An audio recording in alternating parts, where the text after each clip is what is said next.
Bill Wilson apparently did experiment with acid, and he was the founder of AA. But it wasn't at the beginning of his sobriety. He was already sober and had kind of this spiritual transformation early. He actually had it when there was another group called the Oxford Group that preceded AA, which AA is like a 12-step program. Oxford Group was an 8-step program, but the 8 steps were designed to induce a spiritual awakening. And he had that spiritual awakening.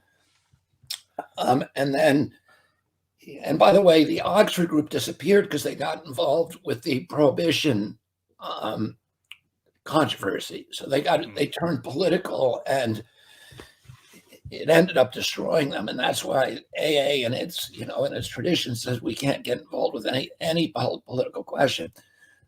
But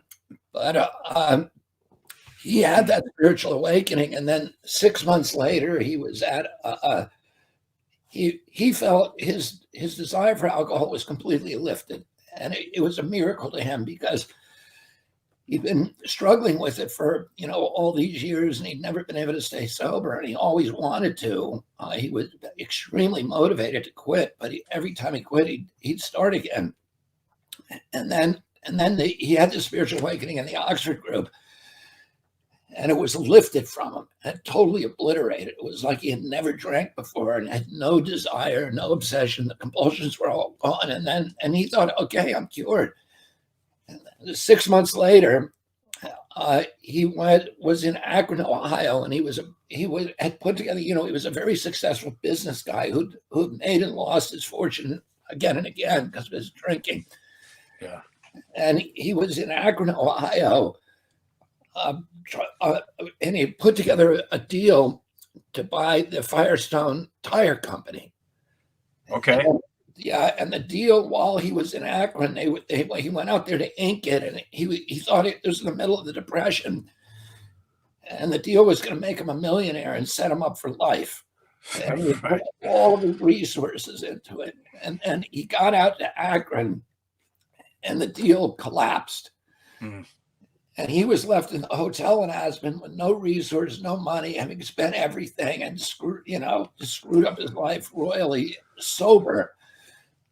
And he was standing in the lobby, and he could hear there's a lounge in that hotel. That hotel's still out there, and there's a lounge in it and he could hear the ice clinking in the glasses and the laughter of the patrons. And all of a sudden the compulsion came back, and it was just calling him to go in there and take a drink.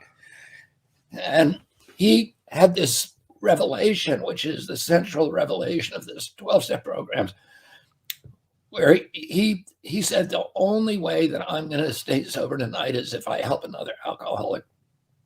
And instead of going into the lounge, he went into a payphone booth, and he picked up the yellow pages. You know how those yellow pages used to be hanging on the chain, and those right. And he picked that up, and he was paging through, looking for Salvation Armies and calling up local preachers and hospitals and saying, do you know somebody who is a hopeless drinker? And finally, he found somebody, and a guy called Dr. Bob Smith.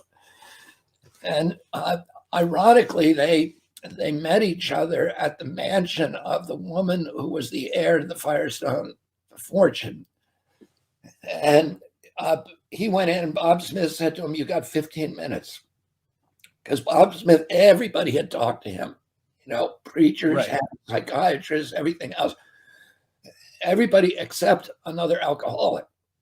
And they ended up staying up all night that night. I think they were up for many, many hours. And that was essentially the first AA meeting. And then they both realized the only way they could stay sober is by helping another alcoholic. So then they went to the hospital and found a guy strapped to a bed and got him in. And he was the third guy.